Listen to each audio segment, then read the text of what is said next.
Canada में Justin Trudeau के प्रधानमंत्री पद के इस्तीफे के बाद लिबरल पार्टी के हिंदू नेता चंद्र आर्य ने पीएम पद के लिए दावेदारी पेश की है। चंद्र आर्य भारतीय मूल के कनाडाई सांसद हैं। जस्टिन ट्रूडो के इस्तीफे के बाद से लिबरल पार्टी में नया लीडर चुनने का काम शुरू हो गया है। कनाडाई सांसद चंद्र आर्य ने एक्स पर वीडियो पोस्ट कर अपनी उम्मीदवारी का ऐलान किया। चंद्र पहले जस्टिन ट्रूडो के करीबी माने जाते थे, लेकिन खालिस्तानी आतंकवाद और चरमपंथ को लेकर ट्रूडो के रुख के बाद आर्य उनके दूर विरोधी बन गए। दरअसल 6 जनवरी को प्रधानमंत्री जस्टिन ट्रूडो ने पार्टी नेताओं की तरफ से लगातार बढ़ते दबाव के बाद पार्टी लीडर और पीएम दोनों पद से इस्तीफा दे दिया था। वे सितंबर 2021 में तीसरी बार पीएम बने थे। उनकी सरकार का कार्यकाल अक्टूबर 2025 तक था।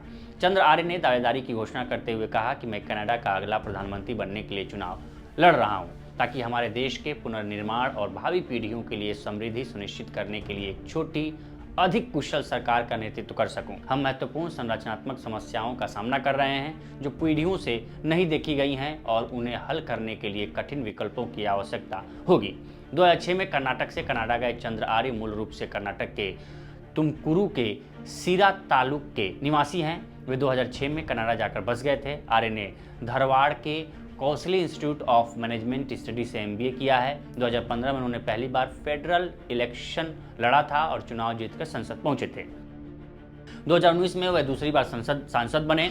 आर्य अक्सर खालिस्तानी और चरमपंथी गतिविधियों की आलोचना करते रहे हैं। बता दें, जस्टिन ट्रूडो के इस्तीफे के बाद भारतीय मूल की सांसद अनिता आनंद का नाम प्रधानमंत्री पद के लिए प्रमुखता से लिया जा रहा था, लेकिन अब वो कनाडा की प्रधानमंत्री पद पर आसीन होने की रेस से बाहर हो गई हैं। उन्होंने अपने बयान में कहा है कि वह ओंटारियो के ऑकविले से सांसद के रूप में देश में होने वाला अगला चुनाव नहीं लड़ेंगी।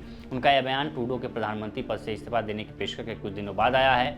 अनिता आनंद को जस्टिन ट्रूडो के रिप्लेसमेंट के तौर पर देखा जा रहा था। हालांकि अब उनके ऐलान के बाद वो इस रेस से बाहर हो गई हैं। उनसे पहले इस रेस में शामिल 2 और नेताओं ने अपने नाम वापस लिया था। उन्होंने अपने बयान में कहा है कि मैं संसद सदस्य के रूप में लिबरल टीम में मेरा स्वागत करने और मुझे प्रमुख कैबिनेट पोर्टफोलियो सौंपने के लिए प्रधानमंत्री ट्रूडो को दिल से धन्यवाद देती हूँ। मैं ऑकविले के लोगों की आभारी हूँ कि उन्होंने मुझे कनाडा के हाउस ऑफ कॉमन्स में उनका प्रतिनिधित्व करने के लिए चुना। वह शानदार लोग हैं जहाँ मेरे पति और मैंने पिछले 20 सालों में अपने 4 बच्चों को पाला था। अनिता आनंद ने एक्स पर अपने फैसले की जानकारी देते हुए पुष्टि की कि वह ओंटारियो के ऑकविले से सांसद के रूप में दोबारा चुनाव नहीं लड़ेंगे। अपने बयान में उन्होंने निवर्तमान कनाडाई प्रधानमंत्री को संसद के सदस्य के रूप में लिबरल टीम में उनका स्वागत करने और उन्हें महत्वपूर्ण कैबिनेट विभाग देने के लिए धन्यवाद दिया। इसके बाद उन्होंने ऑकविले के लोगों को कनाडा के हाउस ऑफ कॉमन्स में उन्हें चुनने के लिए भी धन्यवाद दिया। तमिल पिता और पंजाबी मां के घर जन्मी 57 वर्षीय आनंद ने ट्रूडो के मंत्रिमंडल में कई मंत्रालय संभाले हैं, चूंकि उन्हें ट्रूडो की कैबिनेट में शामिल किया गया था। आनंद ने सार्वजनिक सेवा और खरीद और रक्षा जैसे प्रमुख मंत्रालयों को संभाले। उन्हें 2024 में ट्रेजरी बोर्ड का अध्यक्ष भी बनाया गया था। 2019 में राजनीति में प्रवेश करने से पहले आनंद ने कानून का अभ्यास किया और विश्वविद्यालय में पढ़ाया।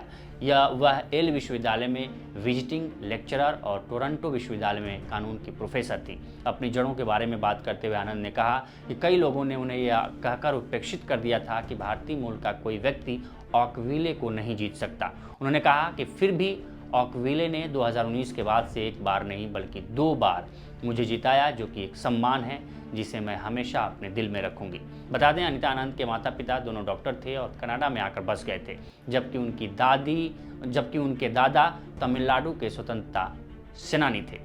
फिलहाल इस वीडियो में इतना ही। बाकी देश दुनिया की तमाम खबरों के लिए बने रहे लोकमत हिंदी के साथ।